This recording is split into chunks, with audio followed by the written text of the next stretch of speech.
What is the good word? Jason Croft, of all people, is joining the Sales Made Easy podcast today. If you don't know Jason, he has been creating professional media content around the world for over 30 years, which I find hard to believe because he looks like he's 35. He's a successful host and producer of numerous shows and works with business coaches and consultants to create leadership level content, all to build their power content machine. I just have Jason here because he's a great guy and brings tons of value. So, Jason, welcome to the Sales Made Easy podcast. What's the good word? Oh my goodness. The good word is hairy. That's a good word. Because if you're around hairy spate, you are in good shape. So that's the good word. Oh man, I'm just gonna start writing the check now. That's just you just made my day. Beautiful stuff. So, Jason, we are going to talk all things video, maybe a little bit podcast, maybe a little bit tech. We'll see where this conversation takes us. But you obviously have an incredible microphone, incredible voice, and you're helping people with video. What's the big reason why you're helping consultants, coaches with video? What is it that they need to get out there through video? Well, the reason coaches and consultants specifically is because it's such a natural extension of what they're doing anyway, especially when it comes to, putting a podcast together, one that as I help people, really do something that that benefits their business, that kind of podcast. But even in the solo video content and things like that, it's such a natural extension because most coaches, consultants, they're in this business of helping people, guiding people, teaching people. And instead of having to go off and, okay, let me learn SEO and let me learn all these things that aren't in my wheelhouse as a coach, let me just keep doing what I'm doing. It's the same reason we more easily build, that referral network and things like that. And that's when you talk to a lot of coaches, it's, I really need to get more clients, but really everything I'm doing right now is word of mouth. And that's awesome. Keep doing that. But they know, we all know, we need a little something else. And so instead of going, taking a hard left and figuring out some crazy new skill that you don't really want to do anyway, let's fold in their natural abilities. And that's what I'm helping folks do, is to both craft that message when they go and do that, but then also some of the technical things, some of the just guiding principles to get them rolling. Yeah, that's really so true. I think of SEO, and I've read a little bit on it. I've watched Neil Patel, a few dozen times about SEO. I think I even bought an app for around the world or something along these lines. It's like, what am I doing? I mean, I'm not the SEO guy. This is such a monumental waste of time. I hear every business needs it. And then I look at, people who are putting out a ton of content like Alex Hormozy and Gary Vee and others. And I just imitate them because it's a lot easier to do stuff like that for me. But what about for people who say, yeah, I don't like the way I look on camera and I really hate my voice. What thoughts do you have there? So it's a super common one. We all do. We all, when we first listen to ourselves, we first watch ourselves, it all happens. The not easy answer is too bad, get over it, right? Like that's the simple, that's the world we're in. It's 2023. Video is not just a way of life and just part of marketing and creating media, but the good news is that it's still a differentiator because so many people still aren't doing it, even though it's how we're all consuming what we learn and who we connect to more and more. So it's this great, beautiful space to where, well, you better get over it. And I promise you that as you do it, it does get easier and better, but not just you're doing the reps and you get used to it. I teach people all the time when they're starting out, making a podcast, for instance, like to listen, to watch every single episode back. And it's the last thing you're going to want to do. Same thing with solo video content. But when you do, this amazing thing happens. Two major things out of it. One is you learn so much about how to better communicate. You become, just even in real life, you just become this better communicator in not saying the ums, the ahs, or that one word that you say 1,000 times and you don't Right. realize it. That's the Mine one. is right. Oh yeah, I picked that one up from a client. Oh, it drove me crazy. Oh, that's a big one. And the second thing that happens is you really truly disconnect, and you become this objective viewer of your own stuff, and you don't believe it in the beginning that that'll ever happen because you're cringing at you, and but then you really start to separate, and you can analyze, oh, that was a really good thought, oh, that was great the way I said that, oh, that could use a little work. And you really, it happens. It's an amazing dynamic that happens. But at the end of the day, it really is from doing the reps and going through it. Yeah, really, really good stuff. I'm thinking of when I look at my own videos from 3 years ago. And now you've got me super cognizant of me using the word yeah, so yeah, okay, so I'm just gonna be myself, but yeah, this is fun.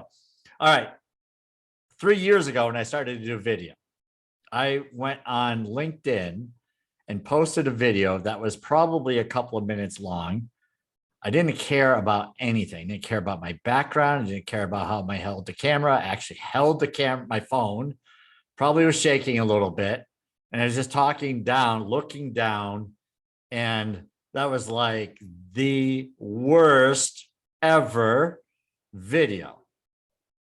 And what you said is that you look at it, you analyze it and say, well, can I do better? And some people are really fast learners. I'm not.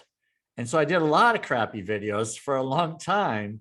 But then as I kept getting these tips and ideas over the period of several years now, I feel pretty confident in front of my phone turned around, my phone facing me, and me recording into it. But that is learned behavior. It's not something that is natural for a lot of us. I mean, some of us are hams. I'm a ham sometimes, but still knowing that I'm going to put myself out there for potentially 7, 8 people, maybe 100 people, and maybe a few hundred, maybe a few thousand people seeing it, and it's there forever. That was intimidating for me. But you got to do it. Like you said, it's 2023 and this is what people are looking for. Yeah. And when you can shift the why you're doing it to when you really let in the fact that it's a chance to have more one-on-one connections. It's not, for most of us growing a coaching practice, it's not about going and building a giant audience like Alex Hormozi and or Gary Vee and all of that stuff. It's about having 2 more one-on-one conversations next week on your calendar because somebody was like, oh, I love that point you made. And they're more likely to do that when they can see you, hear you, and, really take your message in. And it's just such a humanizing element. And it's something that, it isn't natural for any of us. 99% of us, certainly there's the folks who want to be actors and be in front of the camera and on stage and all of that. For most of us, especially on LinkedIn, for instance, it's not natural. It's a strange thing to go, you know what? People need to see and hear me today. And something that I have to say, there is a little bit of just, what? I'm not that person. I'm not that narcissistic. People have to look at me kind of thing. And so when you can acknowledge it, that, yeah, it's weird, but it's weird for all of us at every step of the journey. But as consumers, you have to jump into that mode as well. Like, you enjoy watching videos from Harry, and oh yeah, that's great. And he feels that way too when he feels uncomfortable. Oh, okay. Well, that makes it, obviously I like hearing from that. Oh, maybe somebody will feel that way about my video. I mean, again, 3 people, 10 people, 16 people, like, that can make a huge difference in your business to just do something like that consistently. Absolutely. I'm thinking as you say this about me posting my pictures of all of my start overs. As I record myself, I have a full screen of, my 2 seconds, my 7 seconds, my 14 seconds, and I just stopped and started over. So it's not necessarily easy to get that first 30-second video out, but I've gone the really short route, the TikTok 15-second route on TikTok and YouTube. And I never would have thought that you would be seeing me on TikTok. But someone said something like there's a billion TikTok users. I'm thinking there might be a couple that are potential clients. What's your thought about coaches on TikTok? Oh yeah, I mean, it's one of those platforms that, I mean, you go where the eyeballs are, and a while ago now, when I first heard about the B2B sales being made over there, that helped legitimize it in terms of the reason to do it, because it's certainly a platform that you can get views and blow up and do all this stuff faster than most other platforms right now. But my question is always, okay, but why? What, besides, like, yay, look at that, what's it going to lead to? And that's going to be, um, are people making those purchases? Are people jumping on a calendar? Are folks who are my ideal clients, are they on there? And the answers to all those now are yes. They are. And if those things are in place, well, why not be there?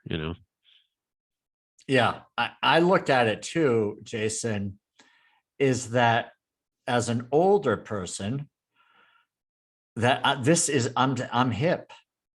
And I've always looked at it in sales that you're asking people to be like you to some degree in sales. You may not be saying live my life, but you should be setting a really good example in sales because it's leadership. And whatever a coach is doing, if you're saying live your best life and you're afraid of doing something, and I think that's really what it comes down to. I mean, people might say, well, I don't have the time, I don't want to spread too thin. But if you really evaluate it, there might be a fear, something new that for whatever reason, I feel like I have to be trying, if I'm going to be helping my client to get out of their fears and to get out of their shell, that I have to be doing the same thing. And then when you're doing something that you now have followers that are probably in their 20s that they may not have even, they're not on LinkedIn for the most part, possibly. I mean, I think a lot of them aren't, not that I know them all, but they have funny names on TikTok. So I'm thinking they're not using the same name on LinkedIn.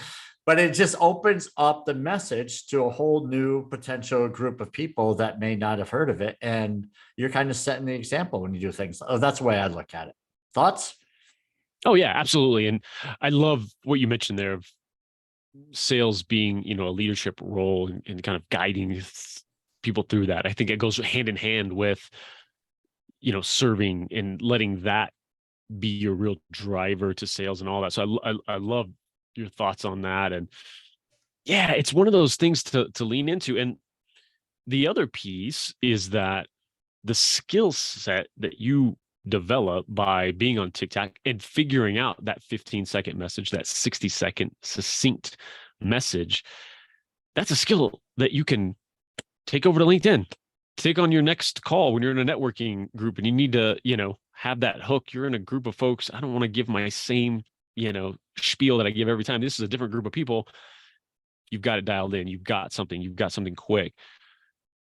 Not to mention, you can use that, those exact same clips on other platforms. There's nuances around, what to do and what not to do, but it's repurposable content Mhm. as well. So it's one of those, and if you build up a massive audience, if for some wild reason either you haven't figured out how to convert those folks on TikTok, or they're just not there, or you haven't found them, but you've built a huge following, well, that alone, you could leverage that as you point to that and go like, hey, yeah, I'm, doing this over here on TikTok. And so there's all kinds of ways to use these platforms that you may not think are your home base, that potentially are. And again, it's that, like you talk about, it's leaning into that that fear a little bit, because it's that same set of tools that are going to help you when you're trying to speak to somebody in these other areas. Great stuff. Jason, you've got this great insight about video and the use of the microphone and podcasting. I'm going to backtrack a little bit. Can we ask what your background is? You said you've been doing this for like 30 years. So what is it you have been doing for 30 years? I ask myself that every day. What have I been doing with my life? My goodness. Yeah. So yeah, I started working for a production company in high school, my senior year of high school. Worked for them for 5 years and just have always been doing something in media ever since, whether that's corporate video, movies, producing, director of photography on all that, big giant corporate events, producing on sporting events, traveling the world. Thanks to a couple of amazing clients that I had for a few years there, that just these experiences they get to have, from wild animals to exclusive events and all that fun stuff. Wow. That's been a blast, and my specialty in these spots have been shooting and lighting, mostly. Made that transition over to the producing side as well, because something is kind of weird really in the industry, especially on the movie side of things, was going from director of photography to also producing, which is the business and the logistics and all of that side of things that I loved just as much. And then when that passion for film went away just kind of overnight, and that's a story in of itself, it left this kind of hole of like, what do I do now? I've always had that drive. I'm going this direction. And so what filled that in was this really love and passion for business, specifically sales and marketing. And as I spent a couple of years combining those two things, and then for the first time jumping in front of the camera in 2015, I was VP of sales and marketing for a little production company in Dallas. And we had all the stuff, right? We had the studio and the cameras and the lights and all of that. So we did a 3-camera shoot, this show called Startup Dallas. I jumped in the host chair because this was my crazy idea to go start this thing. And, we jumped in with the startup community there as potential clients and have them walking through the doors, and just built the most amazing network of folks.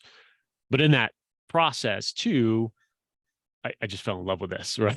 So I've had some kind of show ever since. And that's why I can speak to this idea of listening to yourself back, yelling at yourself as you listen to yourself back, be absolutely appalled at your own voice and everything as you go, but doing it anyway, and just doing the reps and doing the reps. Because I've been through it. I've sat through it, and it really is this idea of just doing it over and over again, but also this amazing thing that happened at the same time too. I don't know if it's an age thing, but right as I hit 40, it was this idea of like, oh, I don't care what anybody thinks. This is amazing. I wish I felt this way 20 years prior. And it all letting all that go as well, like all those things combined, and it's helped just grow a massive network and of just amazing people, and jump in and do stuff like this. Yeah. What helped you get over it? Do you think there is something that you could point back to that helped you get over that thought of, I don't caring about what others think? You think it's just an age thing, or did something I happen? don't know, honestly. Like I really think I'll tell you what was going on at the time during all of it, but it really did seem like it really felt like a switch that Mm, just like, oh, I don't care. Like it was like almost it was almost overnight. But I was very purposeful during this time and just all right in that 2014, 15 when I started the start of Dallas and all of that. I read The Tipping Point, Malcolm Gladwell's Tipping Point, and I remember reading when he talks about connectors in there, and I still get chills when I say the word, just because I remember reading that going, oh, I want to be that, the people who just know everyone and they connect people together and all of that. mm, And I don't know why. I've never been. That was the furthest thing in the world from that. If I ever went to a networking event or something, I was the guy stood against the wall, like, I hope someone talks to me because I'm not going up to anybody. I was that person. And I made that decision, like, I'm going to be amazing at this. I'm going to be that.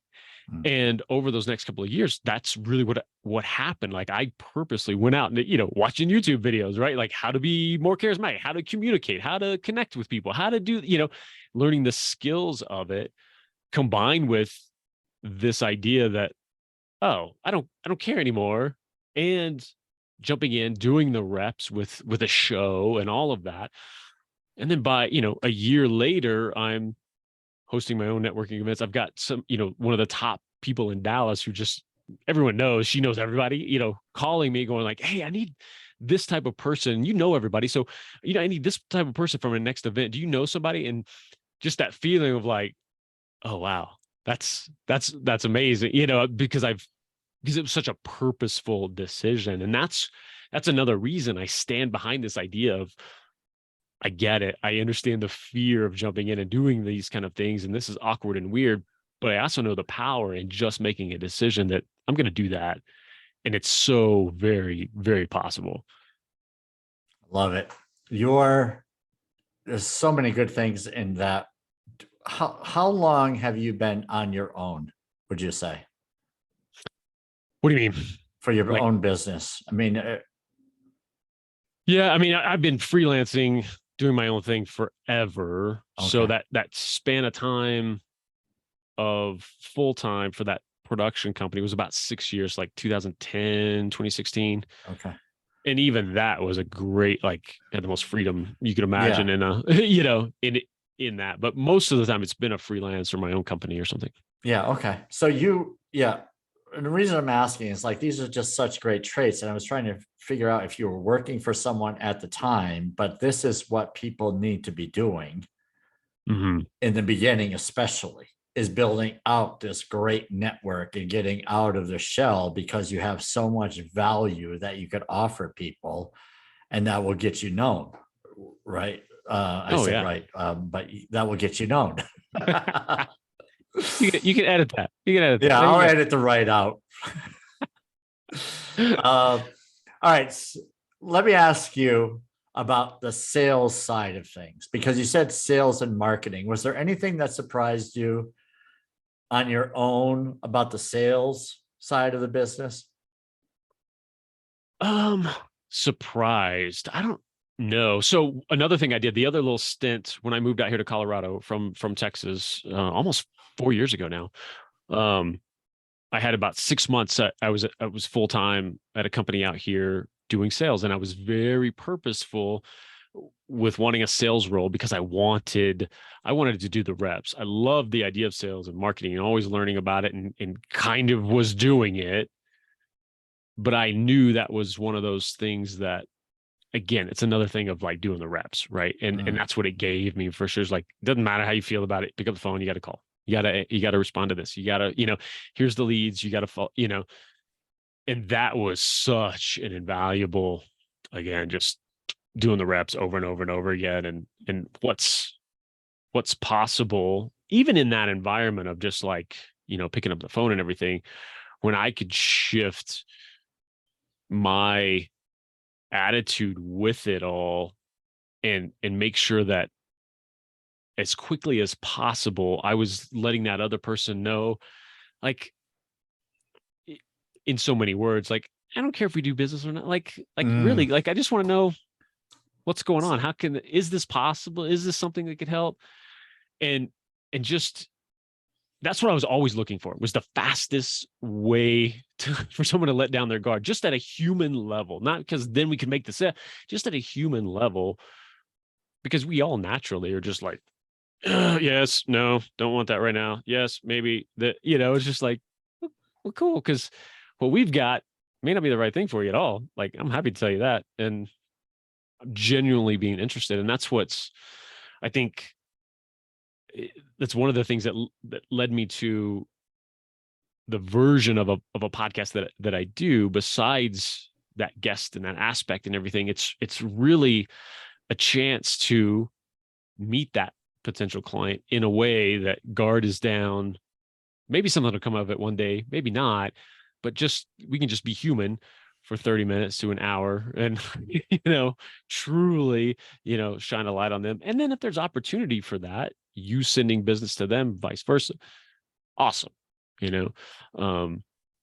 But that was the biggest, I think, shift for me when it comes to sales is, certainly taking in all the info of here's a closing script and here's this and here's all these things that have worked for people, but then letting a lot of that go and making sure that, like, okay, how do we be human first? There's these elements we can use, certain skill sets, and we bring up this, and yes, ask for the sale, and don't be, don't hide in the fact that, like, well, I don't want to bother somebody or this and that. Like, no, be a grown up, ask for the sale. This is what we're here. This is why we're talking, all of that.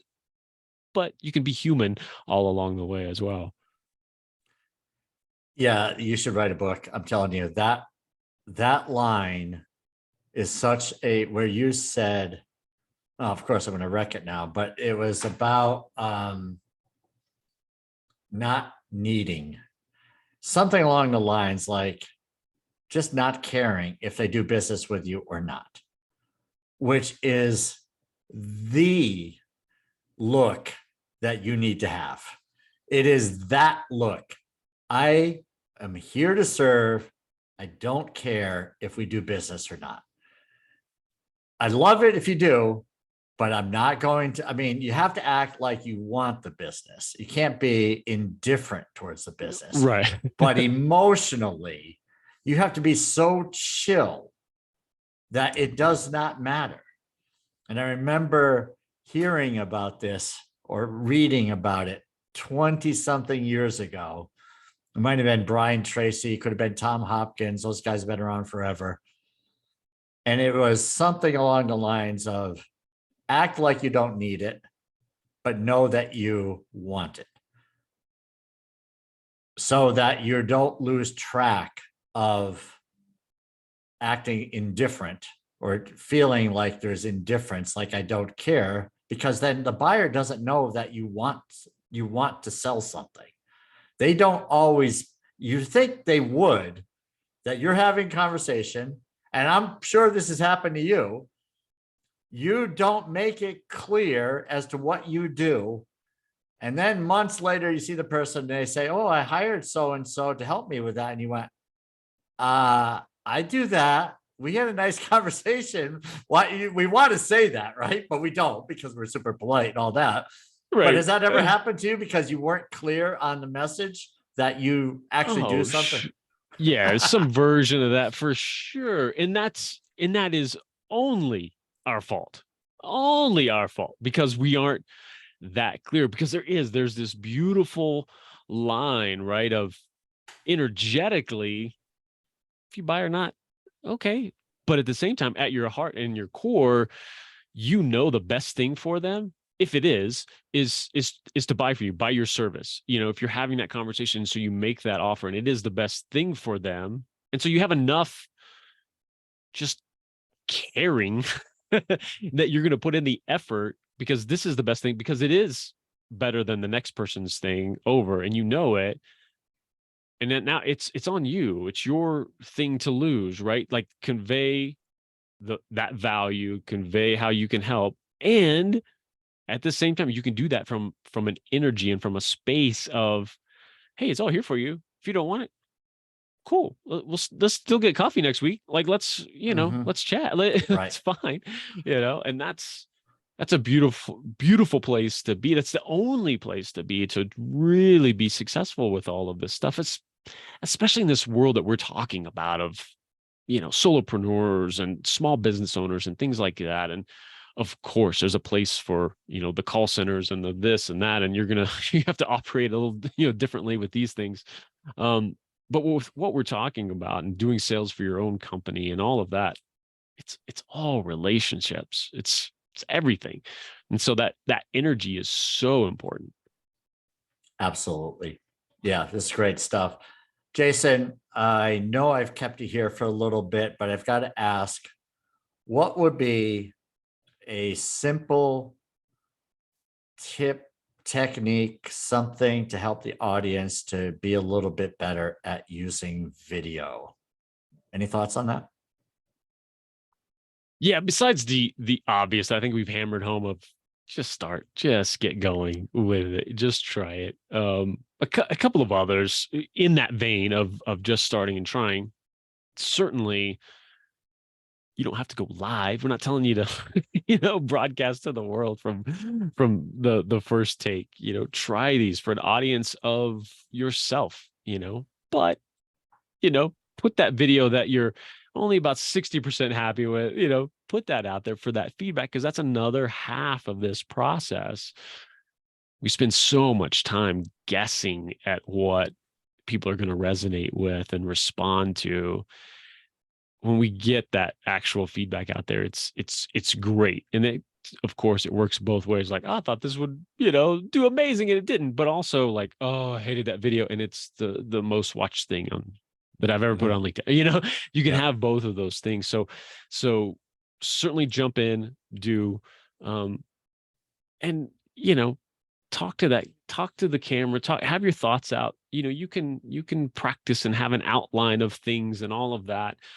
Um, but just talk like you're having a conversation. Think about one person. That's a big thing that's always stuck with me from Chris Brogan, author and speaker, amazing dude out there. That even when you're writing, if you're it's not, hey everybody, what's going on? It's, hey you. It's like, Right. speak to that one person. That's something that can really resonate with folks. Beautiful. Jason, you really provide a ton of value, and I really appreciate you joining me on this show today. Super helpful. Where can people find more of you so that they can get some of your insight and maybe even work with you if the time is right and if the need is right? Where is Jason Croft these days? The easiest thing to do is just go to thejasoncroft.com. That's got a nice link out to the shows that I have going, to media leads, my site, all that fun stuff, LinkedIn, where I certainly, I am always there. So head over there, and that'll do it. And reach out to me. Let me know you saw me on here, and you can criticize me. Let me know how horrible it was, and we can have a conversation about it. Yeah, I think you're the master. I love the name of your website. I love it. The Jason Croft. That's perfect. Great stuff. Thanks again, Jason. It's been a blast. Have a Absolutely. great rest of the day, sir. You too, Harry. Should I hit record now? Do I have? There we go.